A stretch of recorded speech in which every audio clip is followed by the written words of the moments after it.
tentang thawabul ilmi wa fadluhu fid dunya wal akhirah. Pahala mencari ilmu dan keutamaan ilmu dan para pemiliknya. Artinya orang alim, orang yang berilmu. Alim di sini bermakna orang berilmu, bukan seperti arti alim dalam bahasa gaul zaman sekarang. Kadang kamu sekarang lebih alim, artinya kamu sekarang lebih soleh. Nah, umpama ada orang yang hijrah, bagus. Kadang disebutkan dalam bahasa gaul kita, oh kamu sekarang alim ya, lebih alim ya. Maksudnya alim di sini adalah soleh. Kamu sekarang lebih soleh ya. Tapi kalau dalam bahasa ilmiah atau dalam bahasa asli, al-alim itu adalah para pemilik ilmu, atau bahasa Indonesianya adalah ilmuwan. Alim itu adalah ilmuwan atau ulama. Bismillahirrahmanirrahim. Qila, dikatakan, masalul alimi, perumpamaan orang alim, orang yang berilmu, kama salil al-tari, itu seperti tukang minyak wangi. Al-attar itu dari kata itu, minyak wangi, tukang minyak wangi. Tidak utita, atau bosnya minyak wangi. Tidak utita, jika kau diberi bintibi wewangian, fabiha, maka kau akan mendapatkannya. Wa illa, jika tidak diberi, jika tidak, tasilu ilaika rabihatun thayyibah, maka tasilu sampai ilaika padamu rabihatun, aroma thayyibatun yang wangi. Orang alim duduk bersama orang alim, orang yang berilmu, itu seperti duduk sama bos minyak wangi, sama tukang minyak wangi. Tidak ukti tabti bifabiha, kalau dekat dengan tukang minyak wangi, kalau diberi parfum dari produk mereka, ya alhamdulillah, kau akan mendapatkan aroma dan mendapatkan wewangian itu. Wa illa tasilu ilaika rabihatun thayyibah, jika kau tidak diberi dalam bentuk minyak wangi atau parfum, maka kau pun akan merasakan aroma wangi itu, dan kau akan mendapatkan aroma wangi itu. Begitu pula dengan wa kadzalikal alim, begitu pula dengan orang alim, orang yang berilmu. In afada an-nasa min ilmi, jika orang alim ini mengajarkan masyarakat ilmu, masyarakat dari ilmunya, artinya mengajarkan ilmunya kepada masyarakat, fabiha, maka masyarakat itu akan mendapatkan ilmunya. Wa illa, jika tidak, jika orang alim tidak mengajarkan ilmunya, maka tasilu ilaihim barakatuh, maka akan sampai kepada mereka keberkahannya. Jadi orang alim itu bukan berarti orang yang naik mimbar, tidak. Bisa jadi orang yang berilmu ya tidak naik mimbar juga banyak sekali. Kalau orang berilmu itu mengajarkan ilmunya, maka tentu kita akan mendapatkan manfaatnya dari ilmu tersebut. Tapi kalau orang alim itu tidak mengajarkan ilmunya dan kita bisa bergaul dengan dia secara langsung, meskipun kita tidak mengambil ilmunya, tapi kita bisa mendapatkan barokahnya. Kenapa? Karena dalam hal ini circle pertemanan itu juga pengaruhnya sangat besar sekali. Al-mar'u ala dini khalilihi, seseorang, kualitas agama seseorang bergantung dengan teman dekatnya, dengan sahabatnya. Falyanzur man yukhalidu, falyanzur ahadukum man yukhalidu. Maka kata Rasulullah, hendaklah salah satu di antara kalian memandang atau mencari sahabat yang tepat, atau orang yang tepat dijadikan sahabat. Karena sahabat atau teman dekat ini sedikit atau banyak akan berpengaruh pada kepribadian kita dan kualitas diri kita. Artinya kalau teman kita tidak baik, maka setidaknya kalau kita sedikit banyak akan ikut arus kemaksiatan yang dilakukan oleh teman-teman kita. Teman-teman kita maksiat, teman-teman kita mabuk, judi online, maka sedikit atau banyak kita akan terpengaruh, akan terseret dengan arus kemaksiatan mereka. Minimal kalaupun tidak terseret arus, minimal ketika kita berbuat baik di depan teman-teman kita yang buruk, katakanlah, maka kita akan merasa canggung, digojloki, wah kamu sok soleh, kamu sok baik, wah sekarang jadi baik, mau sholat sungkan. Sekedar sholat yang fardu saja di depan orang-orang teman-teman yang buruk, kita sungkan. Apalagi kita melakukan kebaikan-kebaikan di luar sholat yang hukumnya fardu. Sama seperti teman-teman soleh juga sama. Ketika kita dekat dengan mereka, maka sedikit atau banyak pengaruh baiknya akan menular kepada kita. Kalau kita tidak sholat fardu di depan teman-teman kita yang soleh, kita akan malu. Tidak sholat fardu, malu. Begitu pula dengan ketika teman-teman soleh kita ngaji, mencari ilmu, sedikit atau banyak akan terpengaruh pada kualitas agama kita. Begitu pula dengan kita duduk bersama orang-orang alim, orang-orang berilmu. Meskipun secara formal orang berilmu ini tidak mengajarkan ilmunya kepada kita, tapi sedikit atau banyak dengan duduk dengan mereka, kita akan mendapatkan berkahnya dari diri beliau ini. Setidaknya berkah itu apa ya Pak? Berkah itu adalah ziyadatul khair, tambahnya kebaikan. Berkah itu ziyadatul khair, tambahnya kebaikan. Tampak kebaikan ketika jajar dengan beliau. Setidaknya kalau orang alim ini tidak mengajarkan ilmu pada kita, setidaknya kalau kita dekat sama mereka, dekat sama dia, kita akan sungkan akan melakukan maksiat. Itu sudah pengaruh yang sangat besar sekali. Itu termasuk keberkahan yang luar biasa sekali. Minimal dekat dengan dia, kita tidak melakukan maksiat. Minimal dekat dengan dia, kita menjaga sholat kita. Itulah perumpamaan orang alim, sama seperti tukang minyak wangi. Bos minyak wangi, kalau kita tidak diberi parfum secara gratisan, katakanlah minyak wangi, kalau diberi alhamdulillah, diberi minyak wangi, diberi parfum alhamdulillah, jelas itu adalah manfaat yang luar biasa. Tapi andaikan orang ini tidak memberikan minyak wangi pada kita, tidak memberikan parfum, setidaknya dekat dengan mereka kita mendapatkan aroma yang baik, bahkan tubuh kita pun juga sedikit demi sedikit akan ketempelan aroma yang baik pula. Wakilah dan dikatakan masalul alimi, perumpamaan orang alim, kasyajaratin musmiratin. Kasyajaratin itu seperti pepohonan, seperti pohon musmiratin yang berbuah. Kullama harraqtaha, setiap kali kau gerakkan pohon itu, intafa'ta bi thimariha, kau akan mendapatkan manfaat dari buah-buahnya. Orang alim seperti pepohonan yang sedang berbuah. Ketika kita gerakkan, kita akan mendapatkan manfaat dari buah-buah itu. Kita bisa mendapatkan buah-buahnya. Wa illam tuharrikha, ketika kau tidak menggerakkan pohon itu, lam yasqut 'alaika minha syai'un, kau tidak akan kejatuhan apa-apa. Wa qila, dan dikatakan masalul alimi, perumpamaan orang alim, kan nahlati, itu seperti lebah madu, seperti lebah madu, yakhruju keluar min batniha, dari perutnya, syifa'un, obat, linnasi, untuk manusia. Wa huwa, yang dimaksud obat untuk manusia, al-asal, itu adalah madu.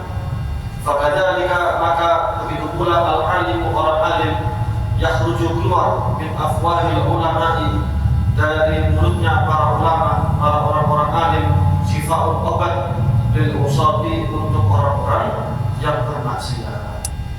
Maka orang alim ini diibaratkan seperti lebah madu. Lebah madu bisa menghasilkan madu yang sehat, menjadi obat untuk manusia. Begitu pula dengan orang alim, orang berilmu, keluar dari mulut-mulutnya kata-kata motivasi, kata-kata baik, nasihat-nasihat bijak yang bisa menjadi obat bagi orang-orang yang senantiasa bermaksiat. Luzumul amali bil ilmi, luzumul amali bil ilmi, bab tentang wajibnya melakukan atau mengamalkan bil ilmi, dengan ilmu. Wajib mengamalkan ilmu. Waqala Abdullah bin Umar radhiyallahu ta'ala anhuma, telah berkata Abdullah bin Umar radhiyallahu ta'ala anhuma.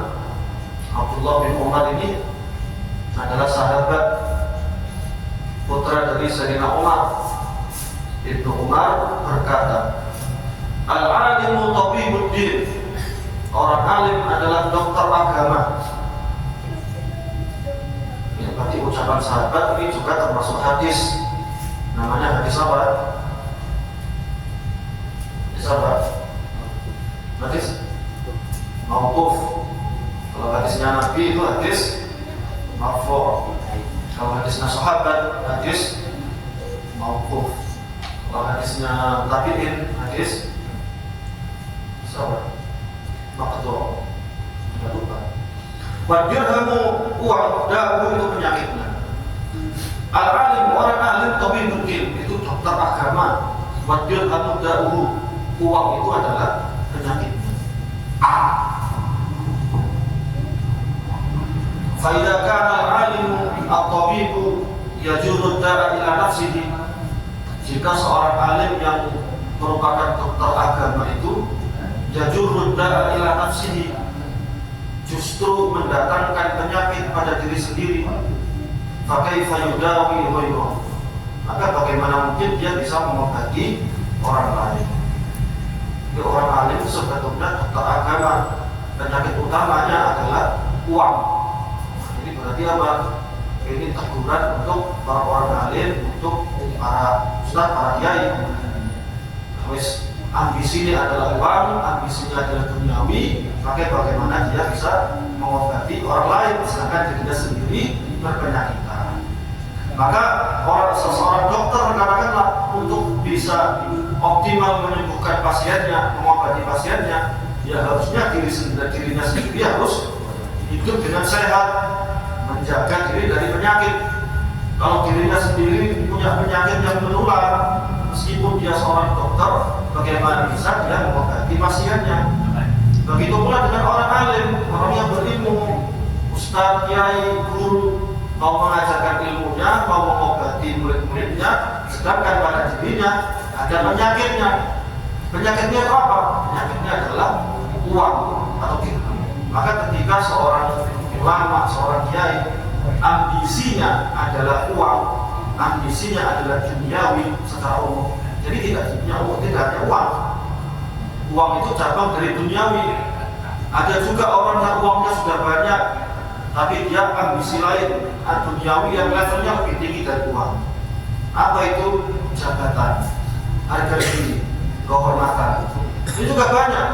Karena kadang orang itu sudah kaya, tapi dia masih pengen lagi mendapatkan kehormatan, harga diri. Itu semuanya termasuk duniawi.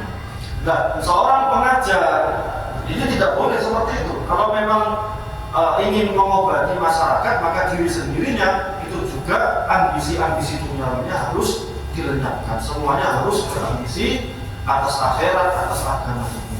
Jika dokternya sendiri berpenyakitan, maka bagaimana bisa mengobati orang lain? Begitu pula dengan orang alim, seorang ustaz, seorang kiai, itu termasuk dokter agama. Penyakitnya adalah uang. Jika dirinya sendiri berpenyakitan, artinya berambisi duniawi, bagaimana mungkin dia bisa mengobati murid-muridnya? Dikatakan dalam bab ini,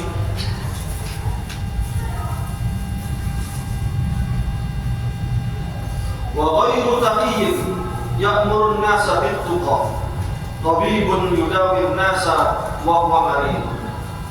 Wa ghairu taqiyyin ya'murun nasa bit-tuqa, tabibun yudawi nasa wa huwa marid.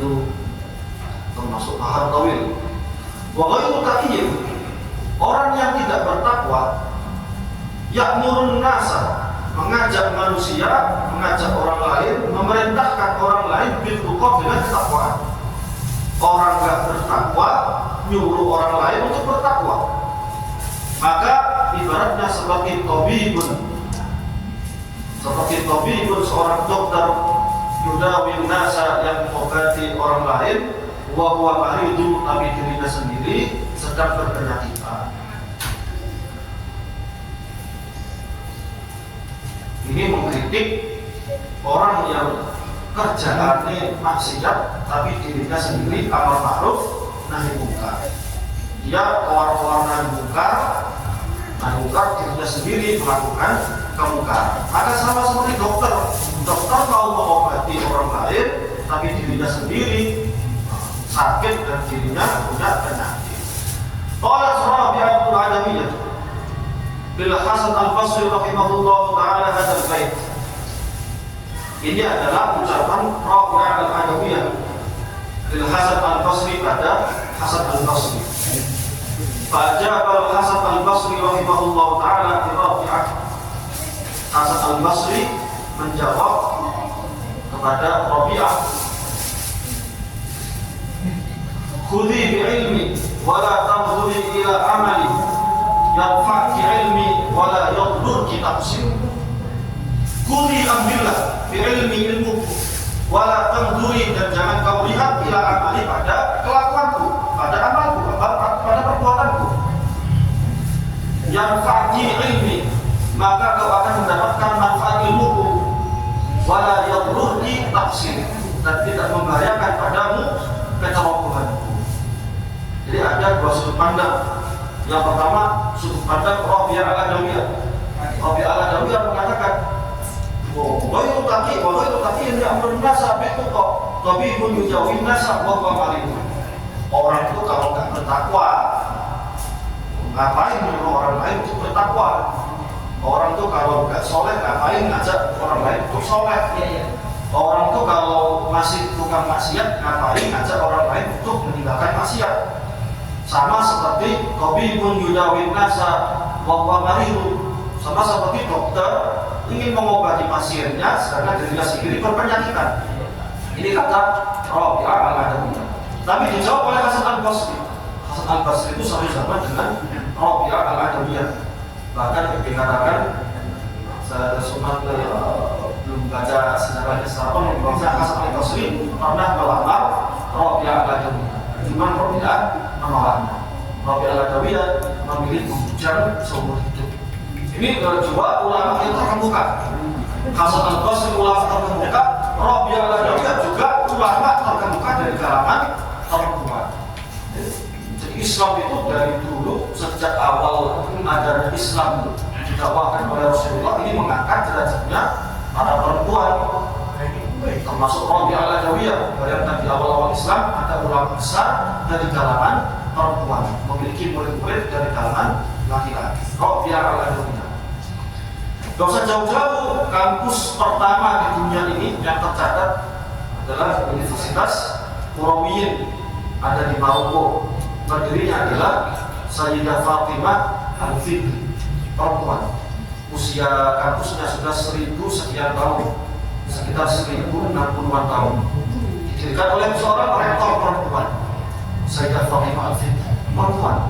Kemudian beberapa puluh tahun setelahnya berdirilah Universitas Al-Azhar Kairo Mesir. Jadi Al-Azhar itu adalah kampus tertua di dunia nomor 2. Yang pertama adalah Universitas Qarawiyyin. Pendirinya adalah perempuan. Rabi'ah mengatakan, orang kalau tukang maksiat ngapain nyuruh orang lain untuk berhenti maksiat? Sama seperti dokter yang mengobati pasiennya sedangkan dirinya sendiri berpenyakitan.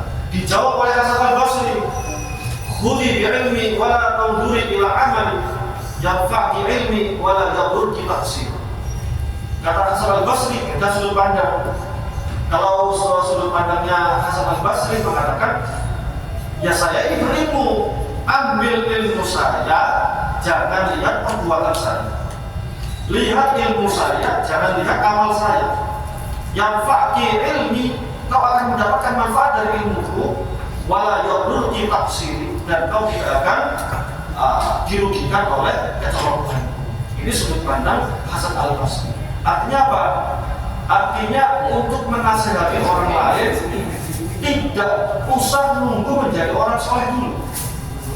Ketika kita sudah punya ilmu, tidak perlu nunggu soleh dulu, tidak perlu nunggu bertakwa sempurna dulu baru kita menyampaikan ilmu kita. Enggak. Terus yang penting kita punya ilmu, bismillah sampaikan. Balighu anni walau ayat. Kata Rasulullah, sampaikan dariku meskipun cuma satu ayat. Punya ilmu langsung sampaikan. Ini hukumnya haram, sampaikan. Ini hukumnya halal, ini hukumnya berbahaya, sampaikan. Ini kebaikan, sampaikan. Tidak usah menunggu soleh dulu. Ini kata Hasan Al-Basri. Kenapa? Karena dengan nasihat ini orang lain bisa mendapatkan manfaatnya. Yurnya khudhi bi ilmi, wis fokus sama ilmuku saja yang saya sampaikan. Kalau masalah amalku, ya jangan lihat amalku. Umpama orang alim, katakanlah ibadahnya pas-pasan, katakanlah, tapi dia memotivasi untuk memperbanyak sholat sunnah, memperbanyak sedekah, memperbanyak qiyamul lail, memperbanyak baca Al-Quran. Sedangkan dirinya sholat sunnah juga jarang-jarang, sholat jamaah jarang-jarang. Itu kata Hasan Al-Basri, ambil ilmunya, ya gak usah dilihat amalnya. Selama kalau kita tahu ini ibadah sunnahnya ini memang pahala besar, ya lakukan. Meskipun guru kita yang alim ini tidak melakukan, tidak masalah. Jadi tidak usah nunggu soleh dulu baru mengajak kepada orang kepada kesolehan. Tidak usah nunggu kita menjadi orang bertakwa yang tinggi dulu baru mengajak kepada ketakwaan. Ini perbedaan sudut pandang antara Rabi'ah Al-Adawiyah dengan Hasan Al-Basri, dan dua-duanya sama, dua-duanya benar. Kenapa? Karena kalau Hasan Al-Basri itu melihat yang levelnya standar. Artinya kalau di situ ada manfaat, kenapa tidak? Kalau ada orang alim mengajarkan ilmunya, tapi ibadah sunnahnya pas-pasan, katakanlah, ya tidak masalah, ambil ilmunya. Oh, di situ ada kemanfaatannya. Kalau Rabi'ah Al-Adawiyah ini levelnya lebih tinggi, tasawufnya lebih tinggi, bahwasanya ya tidak pantas masa amalnya pas-pasan, tapi dia mengajak pada amal yang lebih tinggi. Ini kurang pantas. Karena kalau kita lihat dari sejarahnya, kalau Hasan Al-Basri itu lebih condong ke hukum fikihnya. Selama di situ ada manfaat, ada pahala, ambil. Tapi kalau Rabi'ah Al-Adawiyah ini lebih ke tasawufnya, lebih ke apa ya? Lebih ke ilmu hati. Karena dalam ilmu tasawuf itu dalam bab ikhlas yang paling terkenal adalah ucapan Sayyidah Rabi'ah Al-Adawiyah. Kata beliau, ya Allah, Rabi'ah Al-Adawiyah ini sangat luar biasa. Beliau sampai ada doa beliau yang terkenal, itu Allahumma in kunta ta'lamu anni a'buduka khaufan min narika fahrukni fiha. Ya Allah, jika engkau mengetahui bahwa aku menyembahmu, aku beribadah kepadamu karena takut neraka, maka bakar aku ke neraka itu. Wa in kunta ta'lamu anni a'buduka raja'an min sawabi raja'an min jannatika fahrumni minha. Ya Allah, jika kau tahu bahwasanya aku beribadah kepadamu ini mengharapkan surga, maka jauhkan aku dari surga. Ini kata Rabi'ah Al-Adawiyah. Ini gak usah ditiru, ini levelnya tinggi.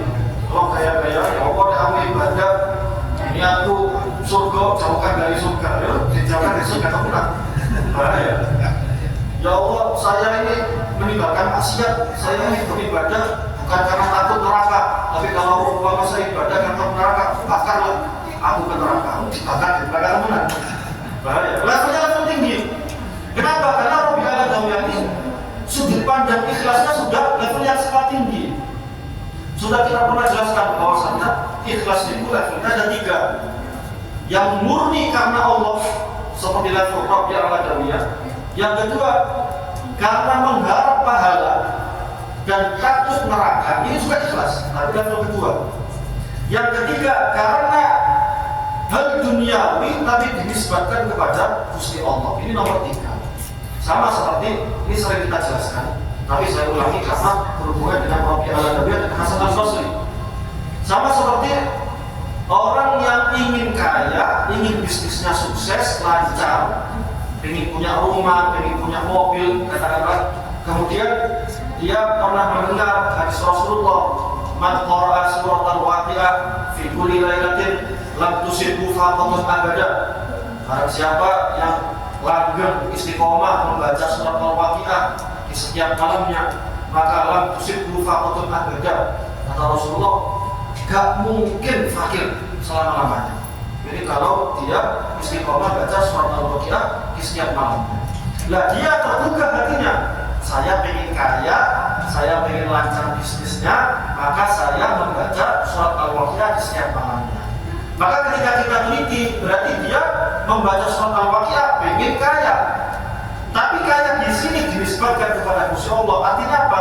Saya ingin Allah memberikan pada diriku kekayaan dan kesuksesan dalam berbisnis. Ini juga termasuk ikhlas yang nomor 3. Kenapa? Karena dia melakukan amal karena keinginan duniawi, tapi dinisbatkan kepada Gusti Allah agar Allah memberikan diriku kekayaan secara materi maupun rohani. Ini ikhlas yang nomor 3. Kalau ikhlas nomor 2 ini beramal ingin pahala di sisi Allah. Ini juga termasuk ikhlas. Atau menjauhi maksiat karena takut neraka. Ini juga termasuk ikhlas. Sama seperti barang siapa yang memegang perempuan yang bukan haram, yang bukan mahramnya, apa sih ini? Ditancapkannya paku api di atas kepala kita ini, khairun min antamussam ra'atan la tahillu laka. Bahwasanya dipalu atau ditancapkan paku panas di kepala kita ini itu lebih ringan, lebih enteng daripada dosanya, daripada siksanya orang yang memegang perempuan yang bukan mahramnya. Nah, ketika kita mendengar demikian, takut azab berpegangan pada wanita non-mahram ini, takut azabnya, maka ketika kita meninggalkan hal-hal tersebut, ini juga termasuk ikhlas karena dia takut neraka, takut berdosa. Ini juga termasuk ikhlas yang level kedua. Baru level pertama adalah ikhlas beribadah yang murni, tidak ada niatan mencari pahala sama sekali, tidak ada niatan nyari surga sama sekali, tidak ada niatan takut neraka sama sekali, tidak ada niatan duniawi sama sekali. Ini ikhlas yang level yang sangat tinggi sekali, yang sulit ditiru. Sama seperti hubungan anak sama bapak. Anak sama bapak, katakanlah bapak ini memerintahkan perintah, nak pijeti bapak. Jadi perintah ini sama mirip-mirip seperti Tuhan memerintahkan pada hambanya, sholatlah 5 waktu wajib. Tuhan kepada hambanya. Ini bapak kepada anaknya, nak pijeti kakiku, pijeti kaki ayah. Maka ada beberapa sudut pandang. Ada anak yang terpaksa mijeti karena takut dipukuli sama ayahnya. Ada juga yang pengen mijeti ayahnya biar dapat uang, dibeliin mobil, dibeliin motor, dibeliin HP. Katakanlah ini sama seperti hamba. Seorang hamba diwajibkan sholat 5 waktu oleh Tuhan. Kalau nggak sholat 5 waktu, maka hukumannya di neraka 80 tahun. Dia ketakutan. Barang siapa yang sholat, maka pahalanya besar, dijanjikan surga. Dia sholat, dia ibadah, ingin mendapatkan surga, ingin mendapatkan pahala. Ini juga hamba yang bagus sekali, yang penting melaksanakan kewajibannya. Tapi ada juga seorang hamba atau seorang anak di mata seorang ayah, mijeti kaki ayah atas perintah ayah tersebut murni karena ayahnya, bukan karena takut dipukul ayahnya, bukan karena takut hal dunia, bukan karena mengharap duniawi. Wah, aku tak mijeti bapakku, ben untuk warisan si gede. Ya, kalau aku mati lumayan ini, kayak wasiat si gede, meskipun tidak boleh wasiat. Barangkali nanti jadi bapaknya sebelum menjelang mati nanti dikasih hibah mobilnya, dikasih hibah motornya. Ini termasuk niat-niat yang kurang murni. Tapi kalau anak yang murni, tidak. Saya disuruh pijet, ya saya pijet saja. Karena saya tidak takut dipukuli bapak saya. Fisik bapak saya sama saya masih kuat saya. Bapak saya sudah tua. Kalau gelut sama saya dengan saya, jadi saya nggak takut sama hukuman orang tua. Saya juga tidak mengharapkan imbalan dari orang tua. Saya mijeti yang murni karena layaknya anak kepada bapaknya. Terus pokoknya mijeti. Maka ini adalah ikhlas yang level tertinggi. Artinya melakukan perintah tidak ada ambisi sama sekali, murni karena ayah kita. Begitu pula dengan seorang hamba ketika diperintahkan sebuah ibadah, kemudian dia melakukannya murni selayaknya hamba kepada Tuhannya. Ini ikhlas yang level tertinggi sekali. Sama seperti Rabi'ah al-Adawiyah yang ketika beribadah tidak mengharapkan apapun sama sekali. Kata Rabi'ah al-Adawiyah, terus pokoknya aku nyembah penjenengan ya Allah, kalau beribadah kepada jenengan yusmurni, kata layaknya seorang hamba kepada Tuhannya, itu sudah mengharap apapun. Bahkan kata Rabi'ah al-Adawiyah, jangan ngertos tahu kalau saya ini mengharapkan surga, ibadah kepada jenengan mengharapkan surga, sudah jauhkan aku dari surgamu itu. Karena Rabi'ah al-Adawiyah ini saking ikhlasnya Rabi'ah al-Adawiyah kepada Tuhannya. Maka level tertinggi ikhlas ini kalau menurut kita ya cukup sulit sekali. Dan doa seperti ini tidak dianjurkan. Meniru-niru Rabi'ah al-Adawiyah begitu keren. Ya Allah, jika ibadahku ini karena surga maka jauhkan aku dari surga. Yo jangan. Yus kita doa ya minta surga, kita beramal ya niat mencari pahala, itu tidak apa-apa, itu juga termasuk ikhlas. Dan memang kebanyakan Rasulullah memotivasi umatnya yang melalui jalur ini, melalui pahala, melalui surga. Barang siapa yang sholat qobliyah subuh maka pahalanya lebih baik daripada dunia selisihnya. Barang siapa yang memberikan infak fisabilillah di bulan Ramadan maka ganjarannya 4.900 kali lipat. Barang siapa yang memberikan takjil, memberikan makan untuk berbuka puasa untuk orang puasa, maka dia mendapatkan sama persis orang yang berpuasa tersebut tanpa mengurangi pahala orang yang berpuasa itu. Jadi Rasulullah memberikan motivasi melalui pahala-pahala dan surga. Maka ini adalah jalur yang kita lewati, tidak masalah. Itu juga termasuk ikhlas. Itu cerita tentang Rabi'ah al-Adawiyah bersama Hasan al-Basri. Kenapa Rabi'ah al-Adawiyah memiliki level yang sangat tinggi? Wahadal qadar, dan ini kadar ini kafir sudah cukup fi fadilatil ilmi wal ulama, dalam membahas tentang keutamaan ilmu dan keutamaan ulama fi misli hadzal mukhtasar, dalam pembahasan kitab yang singkat ini. Wallahu a'lam bishawab. Allah lebih mengetahui kebenaran, wa ilaihil marji'u wal ma'ab, dan kepadanya kita akan kembali. Al-bab tsani fil mu'allim. Bab kedua. Kalau bab pertama tadi pembahasan tentang ilmu, karena kitab ini pembahasannya ada 3. Bab pertama tentang ilmu, bab kedua tentang guru, dan bab ketiga tentang seorang murid. Sekarang tentang sifatul muallim, kriteria orang yang menjadi guru. Jadi berarti ini nasihatnya untuk guru, bukan nasihat untuk murid. Kalau nasihat untuk murid ini nanti ada babnya tersendiri. Ini nasihat untuk guru dan juga bagaimana cara memilih guru. Sifatul muallimi, kriteria seorang guru. Al-maharatu, yang pertama adalah kedalaman ilmu. Maharah itu kemahiran atau kedalaman ilmu. Wal amanatu, dan amanah. Amanah ilmiah atau dapat dipercaya.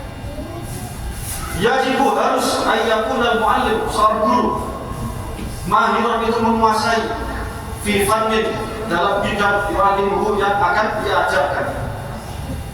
Seorang guru harus menguasai bidang yang dia ajarkan. Jadi penting juga ini. Jadi kalau umpama ibarat seperti kalau kita ingin belajar kedokteran, kita harus memastikan bahwasannya guru kita, dosen kita dalam bidang kedokteran ini dulu kuliahnya juga benar-benar jurusan kedokteran. Begitu pula dengan jurusan kimia, kita harus memastikan bahwasannya dosen-dosen kita, guru-guru kita ini juga pakarnya adalah pakar kimia. Begitu pula dengan matematika, IPA, sejarah, dan sebagainya. Ini guru kita, dosen kita juga harus ahlinya dalam bidang itu juga. Begitu pula dengan urusan agama. Urusan agama juga demikian. Kalau mencari guru atau orang yang layak menjadi guru agama adalah dilihat dari track record-nya. Ini dulu sekolah di mana, ini dulu mondok di mana, ini dulu kuliah di mana, ini dulu berguru sama siapa, dulu belajar ilmu ini ke siapa. Ini harus jelas, track record-nya harus jelas. Bukan kok tiba-tiba viral, ceramahnya enak, ceramahnya lucu, didengar enak, kemudian menjadi tokoh, menjadi penceramah, dan ini yang sangat bahaya sekali. Kemudian di panggung-panggung sudah menjadi terkenal ceramah, padahal track recordnya tidak jelas dulu belajar di mana, mau di mana, kuliah di mana, belajar ilmu ini di mana, khususnya ilmu agama. Ceramahnya enak, tampil di mana-mana, naik di mimbar di mana-mana, nama baiknya melejit, diundang kemana-mana. Kemudian dia membawa gelar keilmuan. Gelar keilmuan maksudnya di sini kiai haji, itu termasuk biolog gelar keilmuan. Artinya kiai ini berarti dia memahami betul konsep dalam beragama, ilmu agama. Setelah terkenal, kemudian dia mengeluarkan statement seperti ini yang merisaukan masyarakat, mengeluarkan pendapat seperti ini, mengeluarkan perintah seperti ini, mengeluarkan ceramah seperti ini. Ini sungguh bahaya sekali. Maka nasihat di sini adalah guru harus menguasai bidang yang diajarkan. Artinya kita pun harus kritis. Kalau kita mencari guru, maka kita cari track recordnya. Tidak hanya ceramahnya enak, tidak hanya terkenal dan sebagainya. Harus tahu track recordnya. Wa yakuna qawiyul qalbi wal lisan. Guru itu harus bersih hatinya dan juga bersih ucapannya. Lesannya juga terjaga, tidak gampang melontarkan kata-kata kotor, tidak mudah mengeluarkan kata-kata jorok. Meskipun itu kecandaan, apalagi majelisnya di majelis masjid-masjid seperti ini, tidak mengeluarkan kata-kata jorok, tidak mengeluarkan kata-kata yang keras, tidak mengeluarkan kata-kata kotor, umpatan dan sebagainya. Ini juga kita harus kritis. Wa yakuna nadhifan 'anil ghibah, dan bersih dari ghibah. Kajiannya jauh dari ghibah. Ghibah itu rasan-rasan, menyebutkan nama, mencaci maki nama yang disebut oleh guru tersebut. Ini nggak baik. Baiknya seperti apa? Nasihat tapi secara global. Artinya kalau umpama ada al-viral yang keliru, umpama baiknya dijelaskan secara sudut pandang objektif, dalam sudut pandang ilmiah tanpa menyebutkan orangnya. Kecuali kalau memang ada beberapa tempat yang memang harus disebutkan namanya. Kalau memang bahayanya sangat luar biasa, harus disebutkan agar masyarakat paham bahwasannya orang ini itu cukup berbahaya. Itu karena ada beberapa kondisi yang harus menyebutkan namanya. Kalau tidak ada kondisi yang mengharuskan menyebutkan nama, maka tidak boleh menyebutkan nama. Karena ghibah itu dosanya besar, apalagi dosa ghibah kepada para ulama. Dan ghibah itu kadang diperbolehkan, rasa-rasa itu kadang boleh. Tapi ada beberapa tempat diperbolehkan rasa-rasa. Contohnya apa? Contohnya ketika ada korban kriminal mau lapor ke pengadilan, ke polisi, maka harus cerita, harus menggibahi pelakunya. Pak polisi, saya seperti ini. Oh, Pak pengadilan, Pak hakim, saya seperti ini. Saya dilakukan seperti ini, saya dilecehkan, saya dihina. Nah, ini baru boleh mengeluarkan kejelekan-kejelekan pelaku terhadap diri kita, karena memang kondisinya adalah kondisi di pengadilan atau di kepolisian. Banyak sekali ghibah-ghibah, ada beberapa poin yang diperbolehkan ghibah, tapi secara global. Kalau tidak masuk poin-poin ini, dosanya juga termasuk dosa besar. Nah, ini cukup bahaya sekali. Wa adalan fi dini, dan adil dalam agama. Wa nasihan fi jamil umuri, memberikan nasihat pada segala bidang.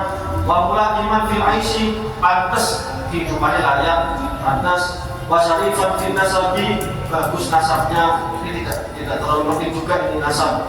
Tapi kalau dilihat dari keluarga baiknya juga bagus. Ilmu sendiri, nasab sendiri, ilmu saja sebetulnya sudah cukup. Kalau ditambah nasab sangat baik sekali. Nasab itu kalau umpama nasab tok tidak ada ilmunya, jadi tidak perlu diikuti. Yang kita ikuti adalah ilmunya.